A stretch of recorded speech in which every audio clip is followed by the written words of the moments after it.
Ito ang Buhay Kristiyano ngayon. Babasahin natin at pag-aaralan ang ikalawang kabanata ng Mateo. Basahin natin. Ang pagdalaw ng mga taong galing sa silangan. Ipinanganak si Jesus sa bayan ng Bethlehem sa lalawigan ng Judea noong si Herodes ang hari. Isang araw, dumating sa Jerusalem ang ilang taong dalubhasa galing sa silangan. Nagtanong sila, "Saan ba ipinanganak ang hari ng mga Hudyo? Nakita namin ang kanyang bituin sa silangan at naparito kami upang sambahin siya."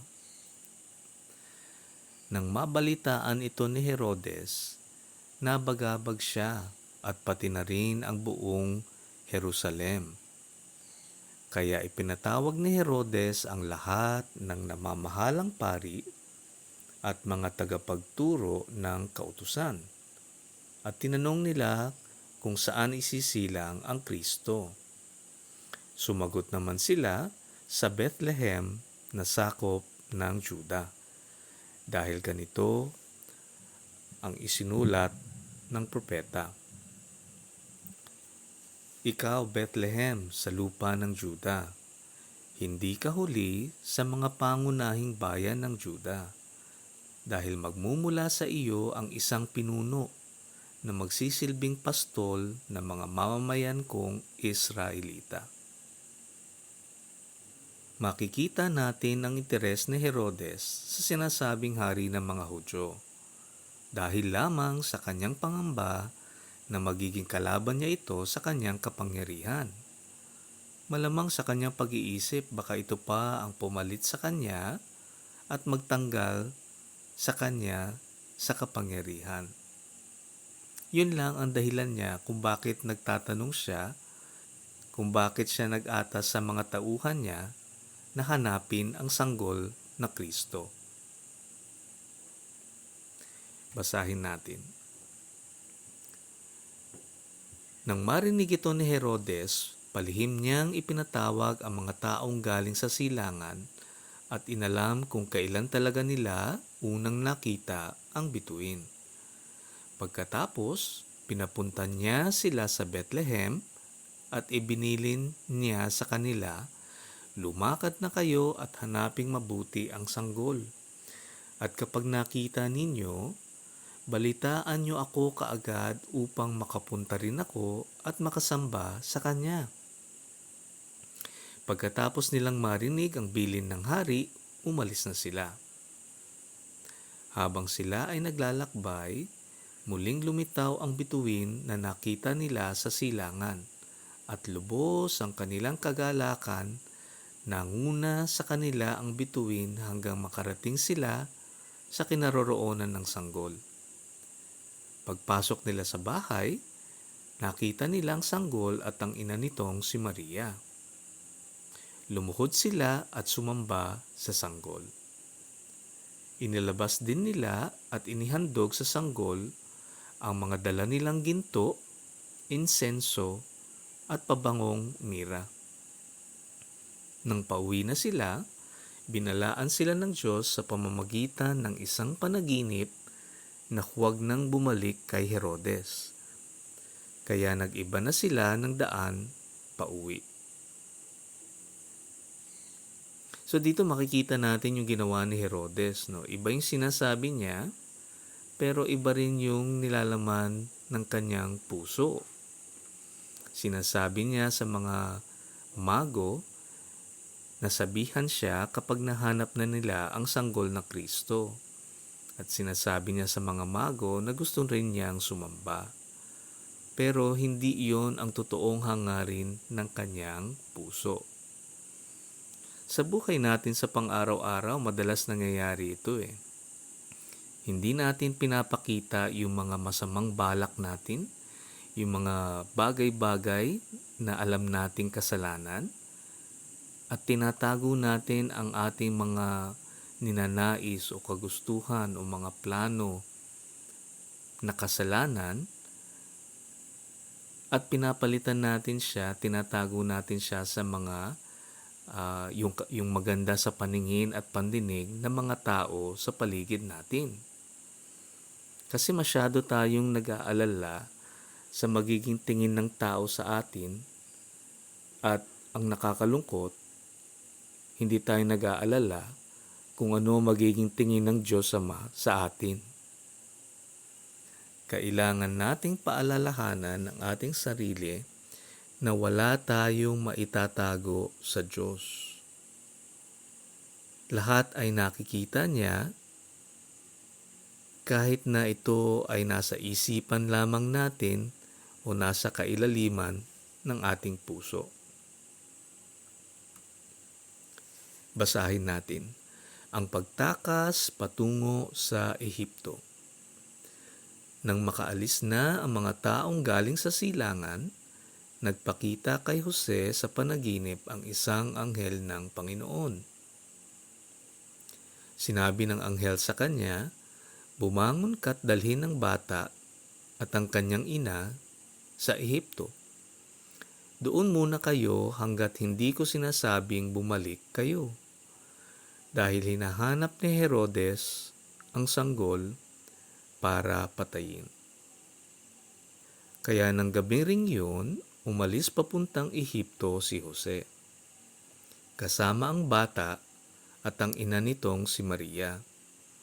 At nanatili sila roon hanggang sa mamatay si Herodes. Sa gayon, natupad ang sinabi ng Panginoon sa pamamagitan ng propeta, "Tinawag ko mula sa Ehipto ang aking anak." Sa binasa natin dito, makikita lang natin na tinutupad lamang ni Jesus kung ano ang mga propesiya sa kanya. Sa mga panahon ngayon kasi, naghahanap palagi ang mga tao ng katibayan. Ayaw nilang maniwala sa mga sinasabi ng Biblia, at dito, nagpapatunay lamang na si Jesus ang Mesayas sa mga propesiyang natupad ukol sa kanya. Basahin natin. Ipinapatay ni Herodes ang mga batang lalaki. Galit na galit si Herodes nang malaman niyang nilinlang siya ng mga taong galing sa silangan. Kaya iniutos niyang patayin ang lahat ng batang lalaki sa Bethlehem at sa mga lugar sa paligid nito, mula 2 taong gulang pababa, sapagkat ayon sa nalaman niya sa mga taong galing sa silangan, 2 taon na ang nakalipas mula nang una nilang makita ang bituin. Sa ginawang kalupitan ni Herodes, natupad ang sinabi ni Propeta Jeremias. May narinig na iyakan at malakas na panaghoy sa Rama. Iniiyakan ni Raquel ang pagkamatay ng kanyang mga anak, at ayaw niyang magpaaliw dahil patay na ang mga ito. So dito makikita natin ang totoong puso ni Herodes, na sa kanyang kagustuhang panghawakan ang kanyang kapangyarihan, pinapatay niya ang mga batang 2 taon pababa sa Bethlehem at Karatig Pook. Inaalala natin ang pangyayaring ito bilang araw ng Niños Inocentes. Isa ito sa mga tanong para sa ating sarili. Ano ang gagawin natin para lamang mapanghawakan kung ano ang meron tayo ngayon? Siguro kung titingnan natin ng halimbawa, siguro sa trabaho. Meron tayong trabaho ngayon, ngunit mayroong bagong empleyado. Minsan natatakot tayo na baka mas mahusay yung bagong empleyado at baka kunin ang ating posisyon. Anong gagawin natin? Tatanggapin ba natin sila? Tutulungan ba natin silang sa kanilang mga ginagawa sa pang-araw-araw? Kakaibiganin ba natin sila?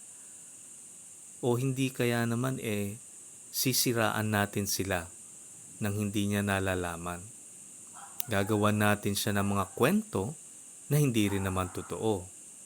Kasi ang kagustuhan natin ay hindi siya magtagal at mapanghawakan kung ano ang meron tayo ngayon.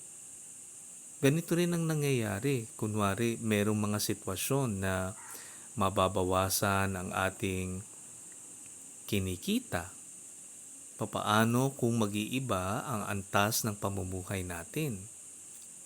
Ano ang gagawin natin kung kunwari hindi na makabili ng damit na gusto natin?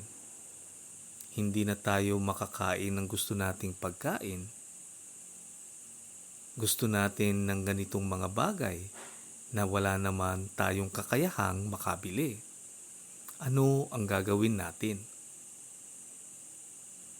Lagi natin pakaisipin na ang mundo ay magtutulak sa atin na habulin ng mga bagay na walang halaga at napakahirap makatakas sa hawak nito sa ating puso. Kailangan nating pag-isipan ng mabuti kung ang gagawin natin ay tama, ay matuwid, makatwiran, at kaaya-aya sa mata ng Diyos. Huwag nating pabayaan na tayo ay malulong sa kasalanan dahil lamang mali ang kagustuhan ng ating puso.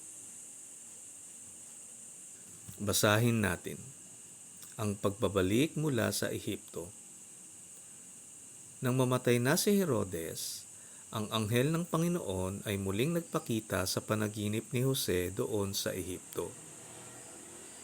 At sinabi nito sa kanya, "Bumangon ka at iuwi na ang bata at ang kanyang ina sa bayan ng Israel, dahil patay na ang mga nagtatangka sa buhay ng bata." Kaya bumangon si Jose at dinala ang mag-ina pauwi sa Israel. Pero nang malaman ni Jose na si Archelaus ang nagahari sa Judea, kapalit ng ama nitong si Herodes, natakot siyang pumunta roon.